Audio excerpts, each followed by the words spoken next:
नमस्कार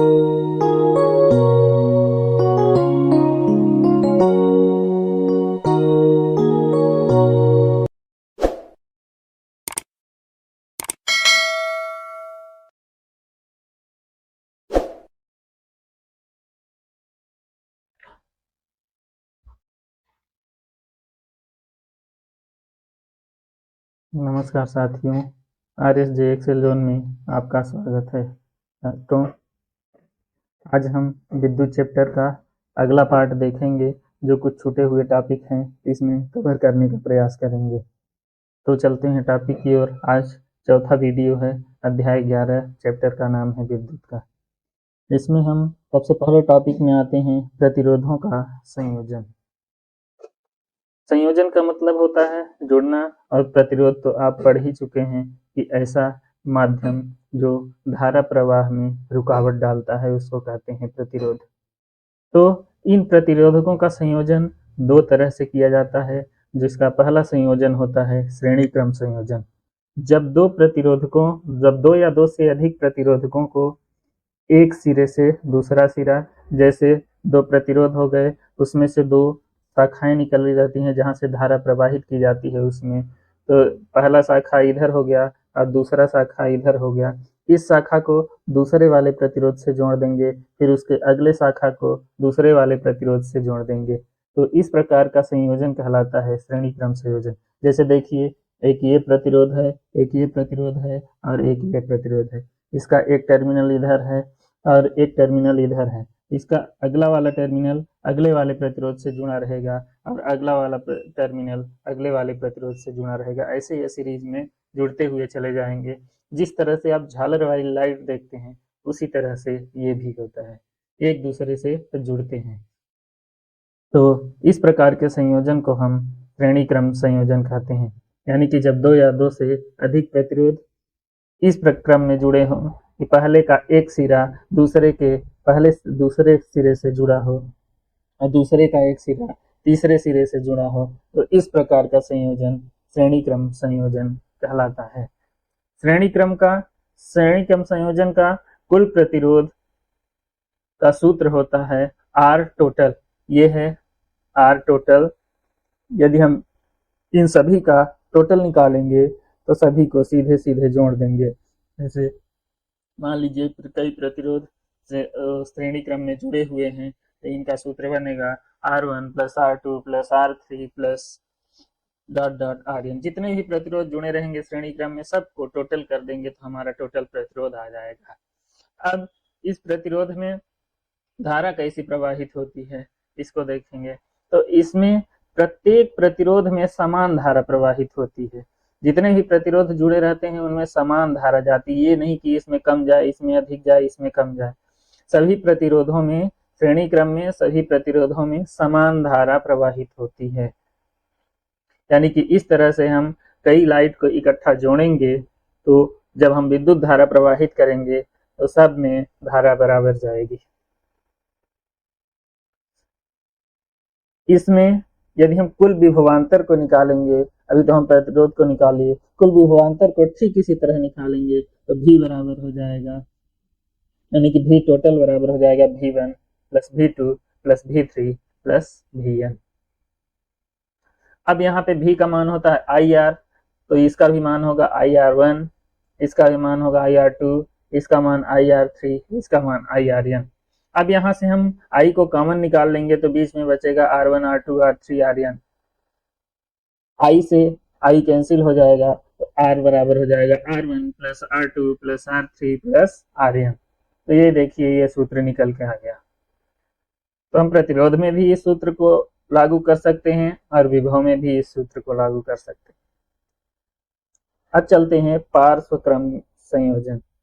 जब दो या दो से अधिक प्रतिरोध इस तरह से जुड़े हों कि सभी के एक साइड के सिरे इकट्ठे हों और दूसरे साइड के सिरे इकट्ठे हों, तो इस प्रकार का संयोजन श्रेणी क्रम संयोजन कहलाता है। जैसे किसी भी डिवाइस में दो टर्मिनल होते हैं, धन टर्मिनल और ऋण टर्मिनल।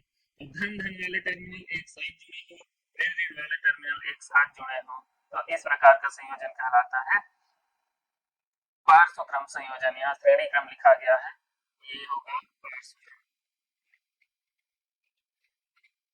पार्श्व क्रम संयोजन।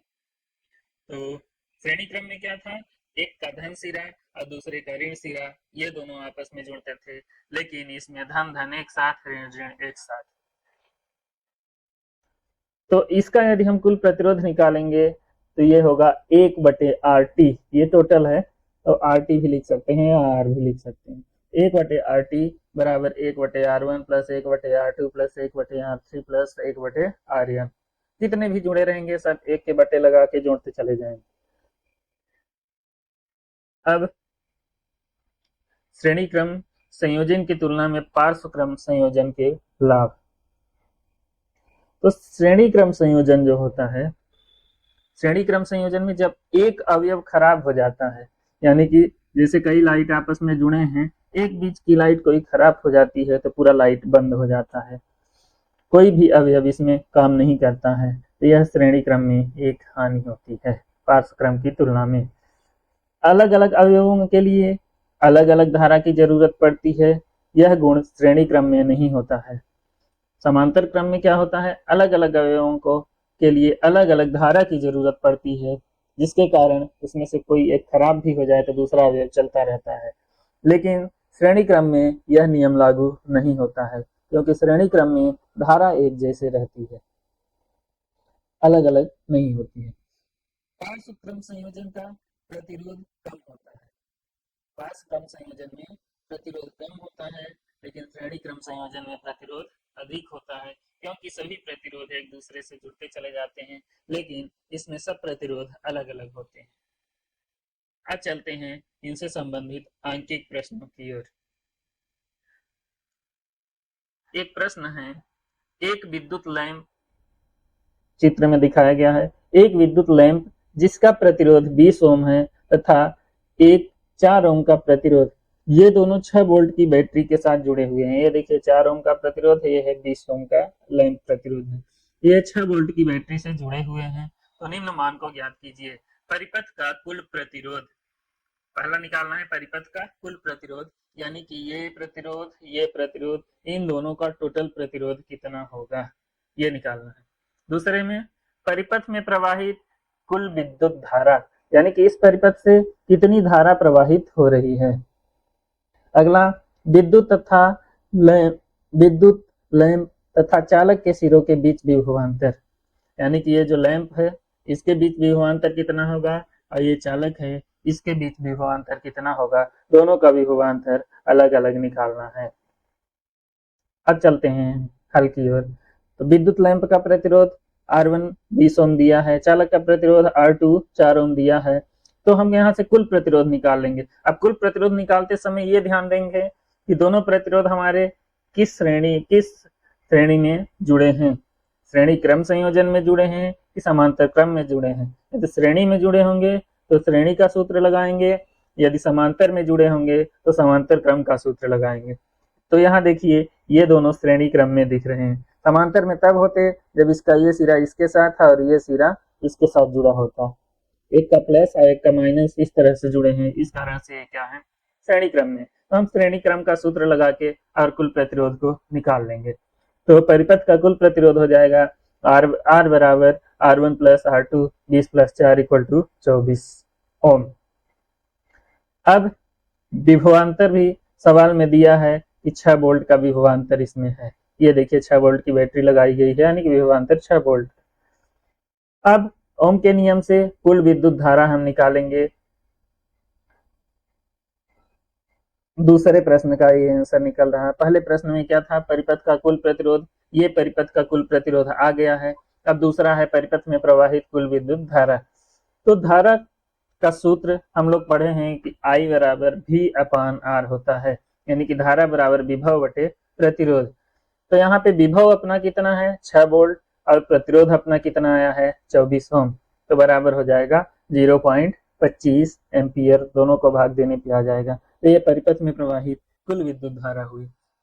अब लैंप के सिरों के बीच विभवांतर, अब लैंप के सिरों के बीच विभवांतर निकालना है, तो V बराबर होता है RI, यानी कि प्रतिरोध गुणे धारा। तो V1 हो जाएगा, V1 बराबर हो जाएगा 20 यानी कि प्रतिरोध इसका कितना है 20 और धारा कितना निकल के आया है 0.25, इन दोनों का गुणा करेंगे तो 5 वोल्ट, यानी कि लैंप के सिरों पर विभवांतर होगा 5 वोल्ट। अब चालक के सिरों पर विभवांतर निकालेंगे V2 बराबर, तो V बराबर होता है RI, तो चालक का प्रतिरोध 4 ओम है और बल्ब का प्रतिरोध था 20 ओम। चालक का प्रतिरोध 4 ओम रख दिए और धारा कितनी जा रही है 25 एम्पियर, तो बराबर हो जाएगा 1 वोल्ट। दोनों का गुणा करेंगे तो 25 चौको 100 होगा और दोनों के बाद दशमलव लग जाएगा तो 1 वोल्ट आएगा। अगला हम सवाल करते हैं समांतर क्रम संयोजन का।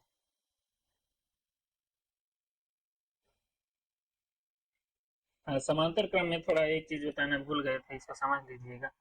यह देखिए सभी प्रतिरोध के एक सिरे एक जगह पे जुड़े हुए हैं और इसमें सभी दूसरे साइड के सिरे एक जगह पे जुड़े हुए हैं, तो इस प्रकार का संयोजन कहलाता है समांतर क्रम। इसमें सभी प्रतिरोधों में अलग अलग धारा जाती है, जैसे इसमें I1 जा रही, इसमें I2 जा रही, इसमें I3 जा रही।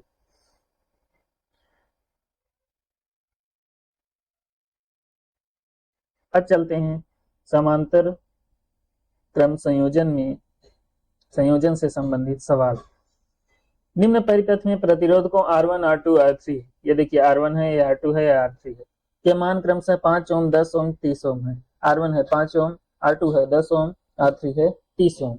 इन्हें 12 वोल्ट बैटरी के साथ संयोजित किया गया है। जो बैटरी लगाई गई है ये 12 वोल्ट की है। तो परिपथ से प्रवाहित कुल विद्युत धारा निकालना है और परिपथ से प्रवाहित कुल विद्युत धारा प्रतिरोध, यानी परिपथ से प्रवाहित कुल प्रतिरोध की गणना करना है। इसमें कुल प्रतिरोध निकालना है, फिर कुल विद्युत धारा को निकालना है, फिर प्रत्येक परिपथ का कुल प्रतिरोध, प्रत्येक प्रतिरोध से प्रवाहित धारा। हाँ, पहले में इस प्रतिरोध से कितनी धारा प्रवाहित हो रही है, इस प्रतिरोध से कितनी धारा प्रवाहित हो रही, इस प्रतिरोध से कितनी धारा प्रवाहित हो रही, सभी का अलग अलग निकालना है। फिर कुल प्रतिरोध भी निकालना है, फिर इसके बाद कुल विद्युत धारा निकालना है, फिर कुल प्रतिरोध निकालना है। तो सभी प्रतिरोधों का मान ये R1 दिया है 5 ओम, R2 दिया है 10 ओम, R3 दिया है 30 ओम तथा भी दिया है 12 ओम। I1, I2, I3 ये पूछ रहा है तीनों का धारा, तीनों प्रतिरोध की धारा, और कुल विद्युत धारा और कुल प्रतिरोध भी पूछ रहा है। तो I1 से प्रवाहित धारा, आप जानते हैं कि धारा बराबर विभव बटे प्रतिरोध होता है, यानी कि I बराबर V अपान R। तो पहले प्रतिरोध के लिए हो जाएगा I बराबर V अपान R1। तो I पहले प्रतिरोध में क्या है, V 12 वोल्ट है और R1 क्या है 5 वोल्ट है। 12 में 5 का भाग देंगे 2.4 एम्पियर हो जाएगा। दूसरे प्रतिरोध से प्रवाहित धारा हो जाएगी 12, तो सब में रहेगा, वोल्टेज सब में समान रहेगा और प्रतिरोध बदलता रहेगा। तो प्रतिरोध है 10 ओम, तो 10 में 12 में 10 का भाग देंगे तो 1.2 एम्पियर धारा आएगी। इसी तरह तीसरे का निकाल लेंगे, 12/30 हुआ, इनका भाग देंगे तो 0.4 एम्पियर आ जाएगा। ये हो गए पहले सवाल के 3 आंसर। और अब चलते हैं उसी के दूसरे नंबर सवाल की ओर। परिपथ से प्रवाहित कुल विद्युत धारा, नहीं कुल प्रतिरोध, यहाँ पे धारा निकाल ले रहे हैं पहले। तो परिपथ से प्रवाहित कुल धारा IT, I का टोटल बराबर हो जाएगा I1 plus I2 plus I3। I1 हमको 2.4 मिला, I2 1.2 मिला, I3 0.4 मिला। इन तीनों को हम इकट्ठा जोड़ देंगे तो I का टोटल आ जाएगा, यानी कि विद्युत धारा का टोटल आ जाएगा 4 एम्पियर। अब परिपथ से प्रवाहित कुल प्रतिरोध निकालेंगे। तो अब ये देखिए, वो समांतर क्रम में था, श्रेणी क्रम में था तो सीधा का सीधा सभी प्रतिरोध को जोड़ दिए थे, लेकिन यहाँ पे समांतर क्रम में जुड़ा हुआ है। तो अब हम 1/RT बराबर 1/R1 plus 1/R2 plus 1/R3 इस सूत्र से इसको हल करेंगे। तो 1/RT बराबर हो जाएगा 1/5, पहला प्रतिरोध 5 है, दूसरा 10 है, तीसरा 30 है, तो इनको 1/5, 1/10, 1/3 लिख देंगे। अब इन तीनों का जब हम एलसीएम लेंगे तो 30 आएगा। अब एलसीएम से इसको हल कर देंगे, 30 में 5 का भाग देंगे तो 6 आएगा, 6 का अंश में गुणा करेंगे यहाँ 6, और 30 में 10 का भाग देंगे 3 आएगा, 3 का अंश में गुणा कर देंगे तो 3, फिर 30 में 30 का भाग देंगे तो 1 आएगा, 1 का अंश में गुणा किए तो 1 आ गया। टोटल करेंगे 10/30 आया बराबर 1/3 आ गया, तो 1/RT बराबर 1/3। तब इसको हम नीचे को अंश में ले जाएंगे तो 3 भी अंश में चला जाएगा, तो अतः R टोटल बराबर हो जाएगा 3 ओम। यही परिपथ का कुल प्रतिरोध हो जाएगा। तो पूछा था प्रत्येक प्रतिरोध से प्रवाहित धारा, 3 प्रतिरोध थे, तीनों से प्रवाहित धारा निकल गया। फिर कुल धारा पूछा था, ये कुल धारा आ गया। कुल प्रतिरोध पूछा था, ये कुल प्रतिरोध आ गया। तो इन दोनों से प्रश्न बहुत सारे आते हैं। पहला तो श्रेणी क्रम संयोजन से बहुत सारे प्रश्न बनते हैं, समांतर क्रम संयोजन से बहुत सारे प्रश्न बनते हैं। अब कुछ सर्किट ऐसे दे देते हैं कि श्रेणी क्रम और समांतर क्रम मिक्स हो जाता है और उसका टोटल निकालने को बोला जाता है। तो इसका न्यूमेरिकल जितने क्वेश्चन हैं इन सभी की क्लास किसी दिन हम अलग से लेंगे बोर्ड के थ्रू। अब चलते हैं विद्युत धारा का तापीय प्रवाह। आप देखते हैं कि जब किसी परिपथ में विद्युत धारा प्रवाहित होती है, यानी कि जैसे बल्ब को ही जला रहे हैं हम विद्युत से, तो देखते होंगे बल्ब कुछ देर में गर्म हो जाता है, या किसी भी मशीन में ही धारा प्रवाहित हो रही, पंखे में ही धारा प्रवाहित हो रही, तो वो कुछ टाइम में गर्म हो जाता है। ये धारा प्रवाह के कारण उपकरण का जो गर्म होना होता है उसी को हम विद्युत धारा का तापीय प्रभाव कहते हैं। तो इसके बारे में हम पढ़ेंगे। स्रोत की ऊर्जा का कुछ ही भाग उपयोगी कार्यों में उपयोग होता है, यानी कि जो स्रोत से हम ऊर्जा लेते हैं उसका कुछ ही भाग हम उपयोगी कार्यों में करते हैं, लेकिन शेष जो उसका भाग होता है वह उष्मा ऊर्जा के रूप में खर्च हो जाता है। उष्मा के रूप में खर्च हो जाता है जो उपकरण के ताप में वृद्धि करता है। इसे विद्युत का तापीय प्रवाह कहते हैं। अब चलते हैं जूल के तापन नियम के लिए। तो जूल ने एक तापन नियम दिया है जिसका विवरण निम्नानुसार है। किसी प्रतिरोध से उत्पन्न होने वाली ऊष्मा, यानी हर उपकरण से ऊष्मा उत्पन्न होती है धारा प्रवाह के कारण, तो वो ऊष्मा किस प्रकार से होती है उसको इसमें बताया गया है। तो किसी प्रतिरोध से उत्पन्न होने वाली ऊष्मा H का मतलब होता है हीट, प्रतिरोध में प्रवाहित होने वाले धारा के वर्ग के अनुक्रमानुपाती होता है, यानी कि प्रतिरोध में जितनी धारा प्रवाहित होगी उसके वर्ग के अनुक्रमानुपाती होता है। दूसरा है उस प्रतिरोध के अनुक्रमानुपाती होता है। धारा के भी अनुक्रमानुपाती होता है उसमें, प्रतिरोध के भी अनुक्रमानुपाती होता है और समय के भी अनुक्रमानुपाती होता है। अर्थात H equal to I square RT। H यानी कि धारा के वर्ग के अनुक्रमानुपाती, ये देखिए धारा है इसका वर्ग कर दिए, फिर प्रतिरोध के अनुक्रमानुपाती ये देखिए R है, प्रतिरोध कर दिए, फिर T के अनुक्रमानुपाती ये T लगा दिए, तो H स्क्वायर बराबर बन गया I स्क्वायर RT। इस तरह से ये जूल का तापन नियम होता है। अब आता है ऊर्जा। ऊर्जा बराबर होता है शक्ति गुणे समय। ऊर्जा यानी कि उष्मा ऊर्जा हुई, H बराबर हो गई P इंटू T, P यानी कि पावर, पावर यानी कि शक्ति गुणे समय। अब यहाँ पे हम H बराबर VIT भी लिख सकते हैं, क्योंकि P शक्ति P बराबर होता है VI, तो यहाँ P के स्थान पे VI आ गया और T। अब यहाँ पे VI बराबर होता है IR। V बराबर क्या होता है IR, तो यहाँ पे जब हम IR लिख देंगे तो IR आ जाएगा। एक स्टेप यहाँ पे और लिखना पड़ेगा, यहाँ पे लिख देंगे H इक्वल टू V के स्थान पे हम लिख देंगे IR, ये IR।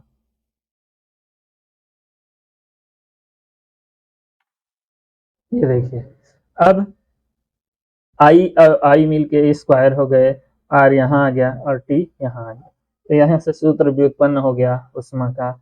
H बराबर I स्क्वायर RT, H बराबर उष्मा ऊर्जा है। ऊर्जा का मात्रक क्या होता है? ऊर्जा का मात्रक जूल होता है और शक्ति का मात्रक क्या होता है? वाट होता है। जैसे बोलते हैं कि ये बल्ब 100 वाट का है, तो वाट उसकी शक्ति होती है। अब चलते हैं विद्युत शक्ति की ओर। तो विद्युत शक्ति किसको कहा जाता है? कार्य करने की जो दर होती है उसे कहते हैं विद्युत शक्ति। कार्य करने की दर या कार्य करने की क्षमता विद्युत शक्ति कहलाती है, या दूसरे शब्दों में इसको कहें कि ऊर्जा के खर्च या उपभोग होने की दर शक्ति कहलाती है। नहीं, कितना ऊर्जा खर्च हो रहा है या कितना उपभोग हो रहा है, इसकी दर को कहा जाता है शक्ति। इसे P से प्रदर्शित करते हैं। P बराबर होता है V I, या शक्ति बराबर विभव गुणे धारा।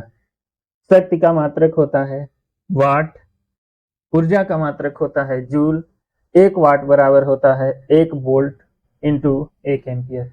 जब किसी परिपथ से एकांक समय में 1 वोल्ट विभवांतर में 1 एम्पियर धारा प्रवाहित हो तो उसकी शक्ति होती है 1 वाट। ऊर्जा का जो व्यवहारिक मात्रक होता है किलोवाट घंटा, kWh। 1 किलोवाट बराबर होता है 3.6 गुणे 10 की घात 6 जूल, या 1 किलोवाट बराबर होता है 1 यूनिट। जो बिजली का यूनिट हम देखते हैं वो 1 किलोवाट के बराबर 1 यूनिट होता है। साथियों, एक लास्ट टॉपिक छूट रहा था, जो है एक नियम है आवेश संरक्षण नियम। नाम से ही स्पष्ट है कि आवेश को संरक्षित करना। इस नियम के अनुसार, इस नियम का कथन जो होता है उसको हम बता रहे हैं। विद्युत आवेश को न तो उत्पन्न किया जा सकता है और न ही इसे नष्ट किया जा सकता है। विद्युत आवेश को न तो उत्पन्न किया जा सकता है और न ही नष्ट किया जा सकता है, बल्कि इसे एक स्थान से दूसरे स्थान तक स्थानांतरित किया जा सकता है। इसको क्या कहते हैं? आवेश संरक्षण नियम। यानी कि यह न तो उत्पन्न होता है न ही नष्ट होता है, केवल इसे एक स्थान से दूसरे स्थान तक स्थानांतरित किया जा सकता है। इस नियम को आवेश संरक्षण नियम कहते हैं।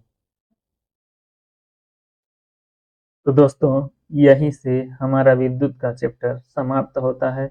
इस चैप्टर में बहुत सारे न्यूमेरिकल क्वेश्चन हैं जो बहुत ही इम्पोर्टेंट हैं। उसको हम कभी समय लगेगा तो न्यूमेरिकल क्वेश्चनों को कराने का प्रयास करेंगे। यहीं से ये चैप्टर समाप्त होता है। धन्यवाद। अगले दिन हम आएंगे नए चैप्टर के साथ। तब तक के लिए नमस्कार।